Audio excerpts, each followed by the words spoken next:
강력한 성령의 사역, 강력한 성령의 사역이라고 하는 이런 말씀으로 제목을 가지고 나누려고 합니다. 굉장히 여러분, 오늘 이 본문에도 이 교인들이 모여 있는 곳에 이 진리를 바로 깨닫지 못하니까 어떤 일이 벌어지냐면 1절에서 보면 어떤 일이 벌어지는가? 유대에 있는 사도들과 형제들이, 어디에 있는 사람들이요? 유대에 있는 사도들과 누가? 형제들 하면은 다 유대 교회 안에 있는 교인들이 이방인들이 하나님의 말씀을 받았다 함을 들었더니, 뭘 들었어요? 이방인들도 하나님의 말씀을 받았다 함을 들었다. 이걸 들었는데 2절에서 어떤 일이 벌어졌는가? 2절에 보면 베드로가 예루살렘에 올라갈 때에 할례자들이 뭐하는 일이 벌어졌어요? 그러니까 하나 되지 못하게 만드는 성도들이 얼마나 많은지.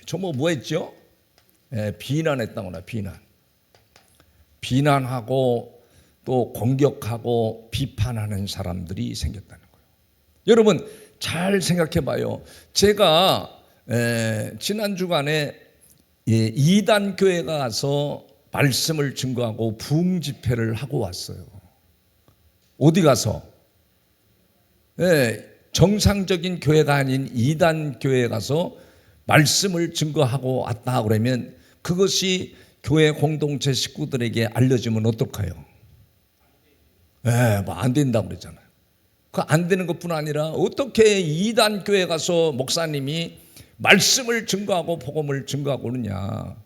지금 베드로가 이방인들에게 말씀을 증거했다는 것 때문에 비난을 받을 일이요, 안 받을 일이요?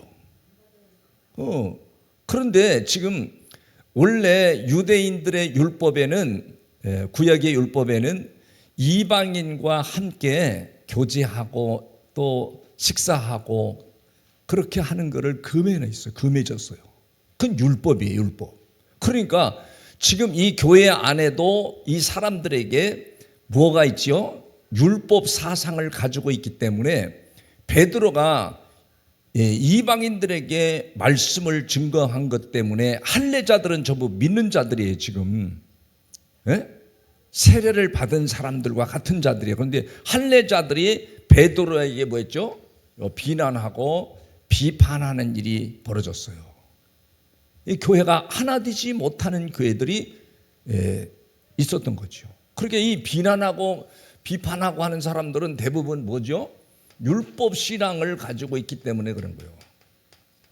율법 신앙을 가지고 있으면 교회가 철저히 하나 되는 것을 방해하게 됩니다. 그러니까 이 악이 지배를 하는 거죠. 여러분, 하나님도 사람을 통해서 하나님의 일을 하시고 마귀 사탄도 사람을 통해서 악한 일을 저질러요. 그러니까 세상이 다 똑같은 거죠. 그게 마귀 사탄이 역사하면 악한 자들이 득세하고 악한 자들이 활기를 치고, 하나님이 역사가 강하면 선인 진리를 알고 복음을 아는 사람들이 많아지면 많아질수록 악이 힘을 못 쓰도록 되어 있는 거예요. 10장과 11장은 연결되어 있는 메시지입니다. 근데 10장에 가서 1절에 가서 보면 어떤 일이 벌어졌는가 하면, 가이사라에 고넬료라 하는 사람이 있으니 이달랴의 부대라 하는 군대의 백부장이라. 여러분, 고넬료라고 하는 이 명칭의 의미는 로마 군인의 장교다의 장교. 가이사라 지역에 있는 그 부대에, 로마 부대에 백부장, 나오는 백부장은 누구라고요? 군대의 장교래, 장교. 이런 사람이 쉽게 말하면 이방인 중에 로마 시대에, 로마가 지배하는 시대에 지금 거기에 군대 장관이니까 이 장관은 어떻게 살았느냐? 자기가 로마의 군인의 장교지만은 2절에 보니까 뭐라고 그랬냐? 2절에 10장 2절에 그가 뭐 했대요? 경건하여 온 집과 더불어, 자기 온 집과 더불어 하나님을 뭐 했다 그래요? 경외하며 백성을 많이 구제하고 하나님께 뭐 했대요? 여러분이 크게 해봐야 하나님께 뭐 했대요? 이 사람은 교회를 다니는 사람이 안 다니는 사람이요. 교회 다니는 사람이 기도를 하는데 기도에 응답이 없어. 미신적으로 기도하고 우상적으로 기도하는 사람들이 얼마나 많은지 아십니까? 근데 이 사람은 자기 집에서 기도했대. 시간을 정해놓고 기도했대. 하나님께. 하나님을 경외하고 온 가족이 더불어 하나님이 경외하며 백성들에게 많이 구제하고 하나님께 항상 기도했대. 항상. 시간을 정해서도 기도했지만, 그래서 3절에도 보면 그렇게 나옵니다. 하루는 제9시쯤 되어 환상 중에 밝히 보매 하나님의 사자가 들어와 이르되 고넬료야 하고 하나님이 음성을 들려주는데, 그 음성을 듣고 보니까 베드로가 지금 어디에 있으니까 사람을 빨리 보내서 베드로를 너희 집으로 초청하라고 성령께서 강권해서 알려줬어요. 그러니까 이방의 군대 장군인데 이 사람은 하나님의 음성을 듣고 베드로를 초청합니다. 그 베드로를 초청해서 자기 집에 올 때 어떻게 했느냐면 10장에 25절에 가서 보면 그렇게 말해요. 10장 25절에 보면 마침 베드로가 들어올 때 고넬료가 맞아 발 앞에 엎드렸대. 엎드려 절하니. 얼마나 사람이 겸손한지 엎드려 절하니. 다음 절에 보니까 그렇게 26절에 10장 26절에 보면 베드로가 일으켜 이르되 일어서라 나도 뭐라고 그래요? 사람이라. 그러면서 베드로를 집에 모셔놓고 당신이 하나님께 맡기신 당신의 말씀을, 하나님이 당신에게 주신 말씀을 우리도 듣기를 원한다고 그래서 가족들이 다 모여가지고 식사 대접을 하면서 음식을 먹고 말씀 복음을 들은 거예요. 너무 놀라운 일들이 여기에 얼마나 많이 지금 10장에 있는 말씀들이 쭉 있는지, 지금 사람들이 유대교회의 성도들과 사도들이 베드로를 뭐 했어요? 비난하고 비판하잖아요. 아니 뭐 말씀을 증거하고 온 것 때문에 비난하고 비판하면 되겠어요? 잘못된 뭐 또 도덕질을 했다든지 남의 뭐 물건을 훔쳤다든지 그러면 우리가 비난을 받을 수 있지만, 말씀을 증거했는데 그게 너무 어이가 없으니까 사도 베드로가 사람들에게 10장에 있었던 일을 지금 교인들에게 설명을 하는 거예요. 그게 오늘 본문에 가서 보면 5절에 보면 이르되 내가 요빠시에서 베드로 사도도 뭐 했대요? 기도할 때 황홀한 중에 환상을 보니 큰 보자기 같은 그릇이 내 귀에 매여 하늘로부터 내려 내 앞에까지 드리워지거늘.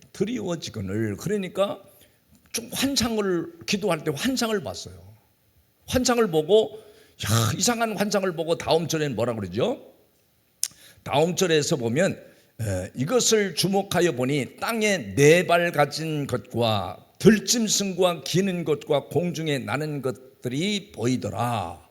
뭐 짐승이 보이는 거예요. 짐승.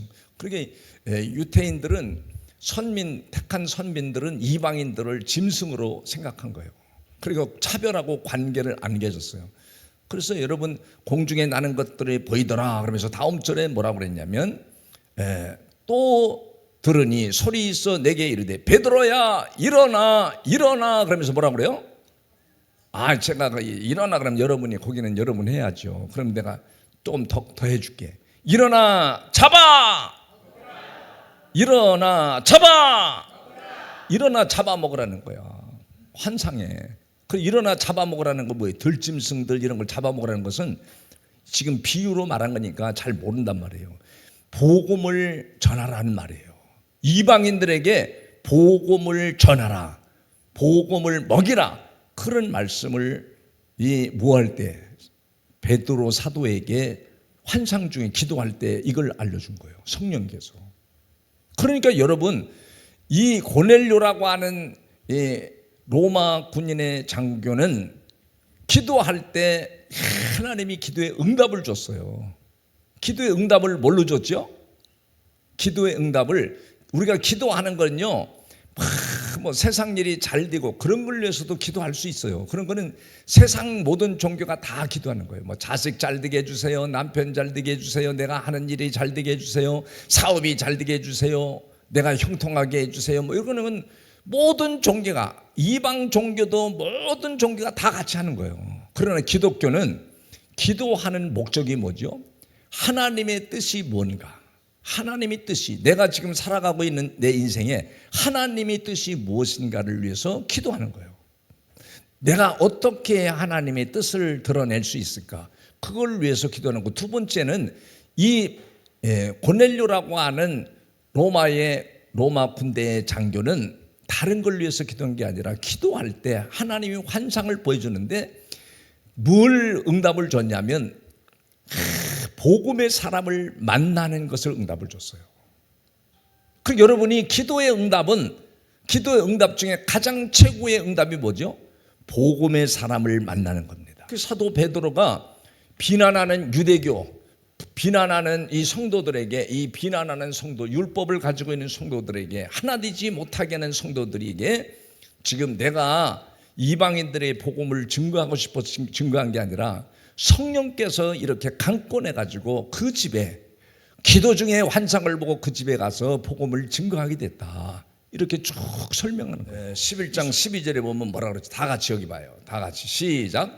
성령이 내게 명하사 아무 의심 말고 함께 가라 하심에 이 6 형제도 나와 함께 가서 그 사람의 집에 들어가니, 다음 절에 들어가니 뭐라 그랬죠? 그가 우리에게 말하기를 천사가 내 집에 서서 말하되 내가 사람을 요바에 보내 베드로라 하는 시몬을 초청했죠. 불러왔잖아요. 불러왔는데 베드로가 이제 베드로 사도가 뭐라 그러죠? 다음 절에 그가 너와 내 온 집이 구원받을 말씀을 내게 이르리라 함을 보았다 하거늘, 온 집이 구원받을 말씀을 내게 이르라 함을 보았다 하거늘. 다음 절에 이제 뭐라 그랬어요? 다음 절에, 자 다음 절에 다 같이 시작.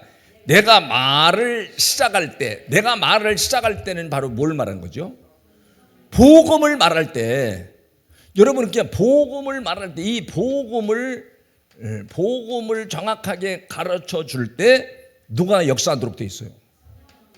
이 성령께서 강력하게 역사를 하신다는 거예요. 성령이 아무 때나 역사를 하실 수도 있지만 거의 성경은 일률적으로 우리 인간을 향하여 말씀하시기를 뭐 할 때요? 여러분이 복음을 들을 때 성령이 그에게 임하신다는 거예요. 복음을 여러분이 전할 때. 그러니까 강단에서 우리는 늘 복음이 무엇인지를 성경 속에서 풀어서 여러분에게 계속 알려주잖아요. 그걸 여러분이 잘 받으면 반드시 성령이 역사하고 성령이 임하시게 되어 있다는 거예요. 그러니까 이 고넬료 가정에 내가 말하기 시작할 때, 그 말하기 시작할 때가 복음을 가르칠 때에 성령이 그들에게 임했대요, 안 임했대요? 임하시기를 처음 우리에게 하신 것과 같이 하시는지라, 같이 하는지라. 여러분, 그러면서 여러분 10장에 가서 보면 10장 44절에도 보면 그게 나와요. 10장에 44절에도 보면 베드로가 이 말을 할 때가 언제였죠? 복음이 무엇인지를 말할 때, 성령이 말씀을 듣는 모든 사람에게 어떻게 돼요? 내려왔다 그러잖아요. 오늘 성경의 본문에 그렇게 말하잖아요. 내가 말을 시작할 때에 성령이 그들에게 임하시기를 처음 우리에게 하신 것과 같이 하는지라 그러면서 다음 절에 뭐라 그랬죠? 다음 절에 내가 주의 말씀에 요한은 뭘로요? 요한은 뭔 세례? 물세례가 나오잖아요. 물세례를 베풀었으나 너희는 뭔 세례? 성령 세례가 있는 성령 세례 여러분 들어봤어요? 근데 어째 이렇게 아침도 안 먹은 것처럼 금식하고 경건한 사람처럼 이렇게 대답이 현찮아요. 성령 세례 들어봤어요? 그럼 성령 세례는 뭘 성령 세례라고 할까? 성령 세례. 누가 말해볼래요? 성령 세례. 잘 들어야 돼요. 잘 들어요. 이런 걸 가르쳐주는 사람들이 많지 않습니다. 여러분, 물세례라는 것은, 물세례는 것은 누가 보통 했냐면 요한이 물세례를 하잖아요. 그리고 예수님도 요단강에서 누구한테? 요한에게 세례를 받아요. 예수님은 세례 받을 필요가 없는 분인데 예수님이 세례를 받아. 왜 세례를 받느냐면 인간이 가지고, 이 세례라는 것은 다 넘긴다고 하는 뜻을 가지고 있어요. 그래서 요한이 예수님에게 세례를 베푼 것은 인간이 가지고 있는 모든 죄악을 예수님께 다 넘긴다. 예수님이 넘긴다. 예수님 모든 죄를 지고, 그 예수님이 모든 인간의 죄를 지고 어린 양으로 십자가를 짊어지게 되는 거예요. 그렇게 이 안수한다, 이게 세례를 베푸는 게 안수한과 같은 의미를 가졌잖아요. 그렇게 안수한다는 것도 뭐죠? 구약에 다 짐승을 갖다 번제를 드릴 때 내가 죽어야 되는데 내 대신 네가 죽는다고 해서 안수를 해요. 짐승들에게. 안수할 때는 왜 안수하죠? 내가 가진 죄악을 다 너한테 다 넘긴다. 그래서 네가 가서 번제를 드리고 네가 죽어야 된다. 그런 의미가 있어. 그럼 복음을 아는 사람이 여러분에게 뭐 할 때요? 여러분에게 뭐 할 때? 안수할 때는 복음을 여러분에게 전수해 준다. 그런 의미를 가지고 있는 거예요. 그러니까 물세례라는 것은 바로 무슨 세례냐면 죄를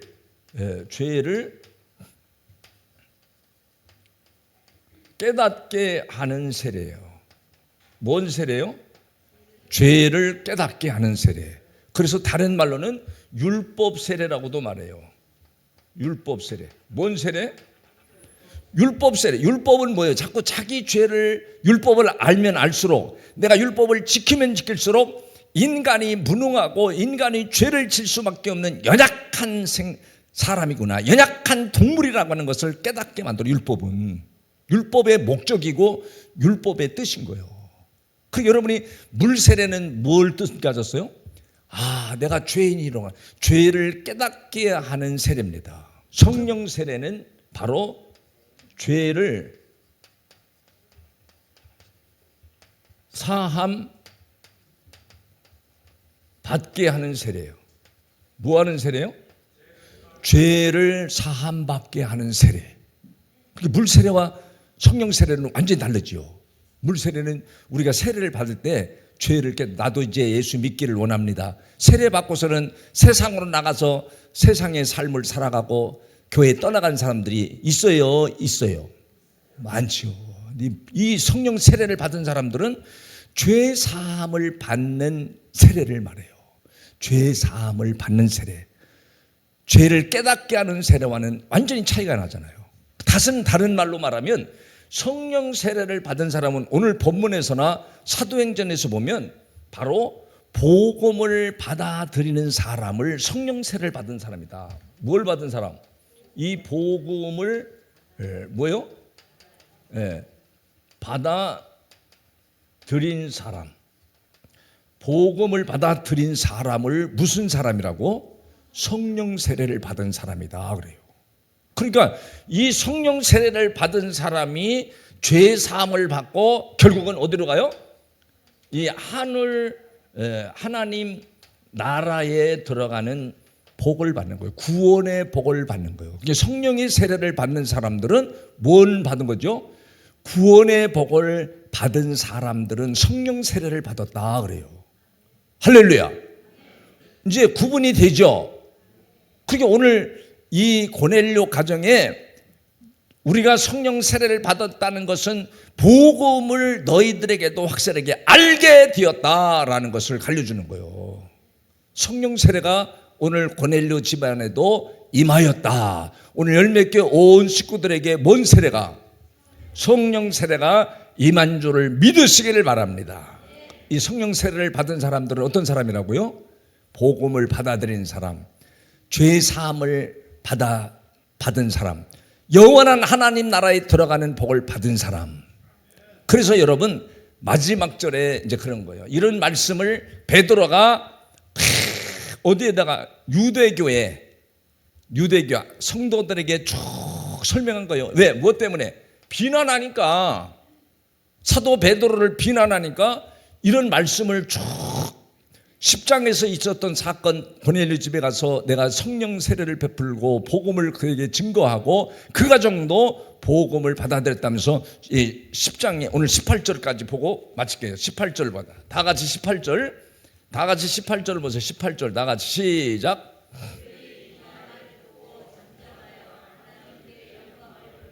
자, 첫째 뭐라 그랬어요?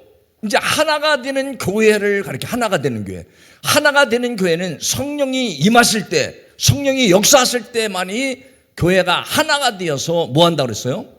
그들이 이 말을 듣고, 지금 고넬료 집에 가서 내가 거기 가서 뭐 돈 뜯어 갖고 오고 거기 가서 뭐 교통비 받았고 온 게 아니라 복음을 증거하고 왔다. 성령 세례를 베풀고 왔다. 복음이 뭔지를 정확하게 알려주고 왔다. 그랬더니 이 사실을 그 교인들이 받아들이고 나서 첫째 뭐 했죠? 첫째 뭐 했어요? 잠잠했어. 입을 다 다물었어요. 비판하고 공박하고 험담했던 입들이 다 다물어요. 여러분, 성령이 역사하는 교회는 그러니까 남 흉보고 남 비판하고 그런 일을 잘하는 것이죠. 귀가 열렸네. 그러니까 이 성령이 역사하는 교회들은 남을 좋게 말해주고 또 잘못한 것이 있어도 덮어주고 용서해주고 사랑으로 덮어주는 그런 교회는 누가 역사하는 거예요? 성령님이 역사하는 거예요. 그런 교회는 오고 싶어요? 오고 싶어요? 오고 싶지. 아유, 김집사 내가 밥 사줄게 만나. 아유, 바빠. 혼자 먹어요. 그런 게 아니라 밥 사준다면 할렐루야 아멘하고 가야 돼요. 아, 저 사람이 나를 존중하는구나. 저 사람이 나를 신뢰하는구나. 아, 바빠요. 그러고서는 외면하지 말고 식사도 같이 하고. 그러면 아멘 해야 되는데 아멘도 안 했으니까. 죽을 때까지 나는 혼자만 먹을 거예요. 그리고 사는 사람은 평생 혼자 드셔. 자, 그러니까 첫째는 잠잠했다고 그러죠. 두 번째는 뭐라? 두 번째 오늘 18절을 잘 보세요. 18절 보면 그들이 이 말을 듣고 베드로 사도가 고넬료 집에서 말씀 전했던 걸 듣고 잠잠하여. 두 번째는 하나님께 뭐 했다래요? 하나님께 뭘 돌렸대요? 영광을. 하나님께 영광을 돌리는 사람들이 여러분 성령 세례를 받은 사람들이에요. 여러분 고린도전서 10장 31절에서는 그렇게 말합니다. 거기서는 그런즉 너희는 먹든지 마시든지 무엇을 하든지 다 하나님께 영광을 위하여 하라 그랬잖아요. 한번 크게 해보세요. 그런즉 다 같이 시작. 그런즉 너희가 먹든지 마시든지 무엇을 하든지 다 여러분 다라 그러잖아요. 다. 이건 뭘 말하는 거예요? 내가 직장을 다니든 사업을 하든 내가 개인 일을 하든 무슨 일을 하든 다 하나님 앞에 영광을 위해서 사는 그리스도인은 바로 성령 세례를 복음을 정확하게 아는 사람들인 거예요. 이 말씀 모르는 사람 누가 있어요? 나 하나님 영광을 위하는데 하나님 영광을 위해서 하는 게 아니라 다 썩은 일을 앞장서고 악한 일에 동참하고 전부 그런 사람들이 얼마나 많아요. 그런데 하나님의 영광, 베드로가 이 성령 세례에 대해서 복음을 알려주고 왔던 것을 이 성도들에게도 유대에 있는 성도들에게 알려줬더니 입을 딱 다물었어. 비난하고 막 비판하고. 어떻게 목사님이 이단교회 가서 설교할 수 있어? 어떻게 이방인에 가서 설교할 수 있어? 막 거품을 품고 비난하더니 딱 듣더니 입을 딱 다물었어. 이 성령은 딱 입을 닫게 만드는 거죠. 그리고 영광을 돌리고. 그리고 세 번째 뭐요? 생명을 얻게 하는 회개를 오늘 본문의 마지막 절에 보면 나오잖아요. 생명의 회개를, 생명을 얻는 회개를 주셨다 하미니. 그러면 하나님께서 이방인에게도 뭘 줬어요? 생명 얻는 회개를 주셨다 합니다. 생명을 얻는 거니까 구원을 얻는 거죠.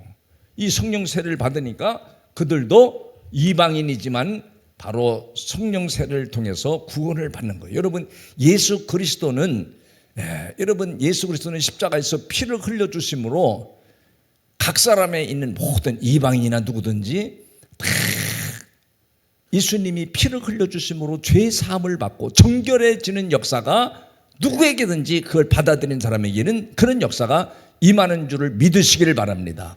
임하는 줄을 믿으시기를 바랍니다. 그러니까 이 하나 되는 교회는 교회에서 잠잠한 것, 잠잠하고 하나님 앞에 영광이 되는가. 내가 아무 말이나 해서 영광이 되지를 절대 않잖아요. 비난하는 교인들 얼마나 교회가 하나 되는 걸 원하지 않는 거죠. 그런데 하나님의 영광, 내가 말하는 것이 내가 무엇을 먹는 것인지, 내가 직장을 다니든 어디 있든지 교회에 있든지 하나님 앞에 영광이 되어지는 언어를 통해서 하나님의 영광을 받으시는 거예요. 그러니까 여러분이 찬양하는 거 하나님이 무한 영광을 받으시는 거죠. 무한 영광을 받으시는 줄을 믿으시기를 바랍니다. 믿으시기를 바랍니다.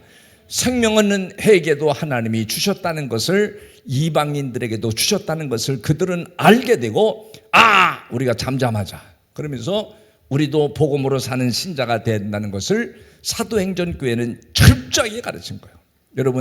여러분은 뭘로 사는 사람이요? 성령의 세례를 받은 사람, 복음으로 사는 사람이 되어야만이 하나님이 영광을 받으시니까 그렇게 사시기를 주의 이름으로 축복합니다.